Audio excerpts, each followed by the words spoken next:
Nigel Farage joins us from the UK, both broadcaster and now Member of Parliament. Great man, lovely to see you. And I've got to say, well done for standing up for smokers. Now, let's be very clear. Those of you who have a dart, those of us that have a cigar, stupid, killing ourselves slowly, not good for kids, give up, we get all of that, right? But it does remain a legal product. Now, if it is a legal product, where should you be able to consume it? Now, this, Nigel, is an interesting point, because in the UK, plenty of people love a drink and they love a dart with the drink, and it's pretty liberal to do so outside.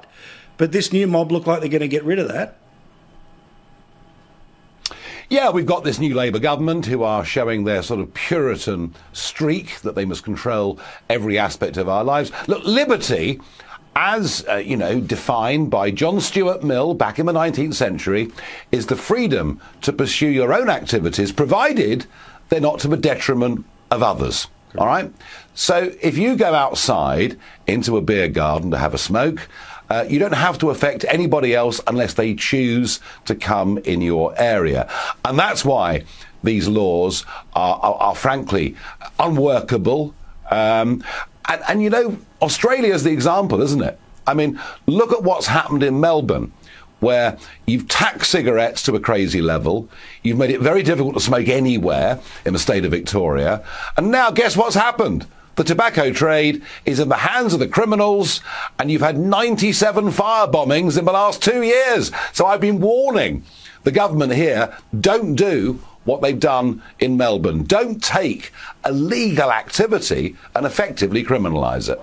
Well, and also, you've got this very obvious double standard, right, which is the consumption of the legal product that is tobacco, and then the people who would like to change the law to legalise things like cannabis. Certain states in this country have changed things when it comes to drug possession. So which is it? Is it the Puritan society where everyone is not allowed to do anything, or is it the place where you do you as long as you don't harm other people? There's midways in between. But I always find, just from a public policy perspective, it is almost impossible to talk about some of the logic in all of this, because any level of discussion is considered advocacy, and advocacy for smokers equals you, sir, are worse than Hitler, as was the joke in The Simpsons.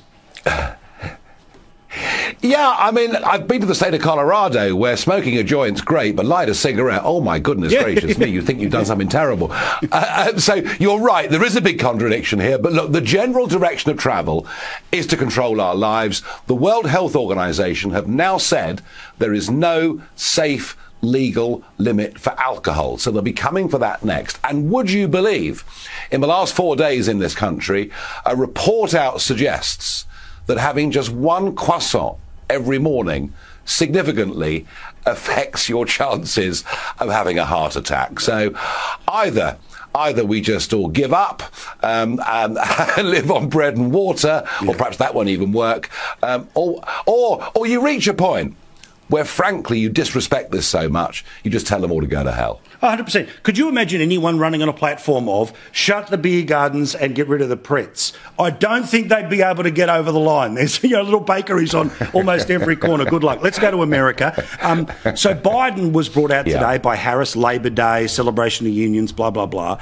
But fascinatingly, we were all supposed to get this massive convention bounce because Oprah was there and Michelle Obama, and, well, statistically that hasn't turned up. And even the betting markets, which, yes, at one point had her in front, now have got Trump in front. Now, I know there's a whole bunch of stats I can show that go this way or that way, but by this point in time, he was supposed to be a dead duck, according to all of the media, and guess what? He ain't.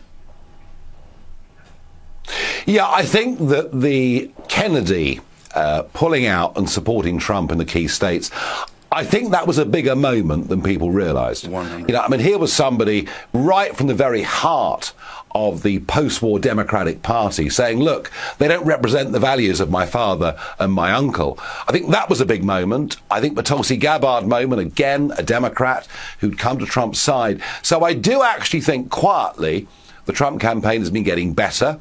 I just hope he never mentions Joe Biden ever again. He got himself a bit stuck with this idea that he wanted to fight Biden and Biden had gone because there was a coup. Well, forget that. You're up against this woman, and it's much harder in politics to criticise and attack a female politician than it is a male politician. So he just needs to get that balance right. I know this myself from my time in the European Parliament attacking European commissioners. But look, no, the Trump campaign is getting itself back into a better place. And look, I promise you, on November the 5th, he is going to win. I'm hard up against it. I've got 30 seconds. What do you think of the Harris interview on CNN? Yep. I didn't know there was one. I thought it was a love-in and a little sort of chit-chat between mates. Very good point. That's a man who knows how to time out. Thank you, Nigel. We will see you on your show, of course, on GB News, and we'll see you here again next week.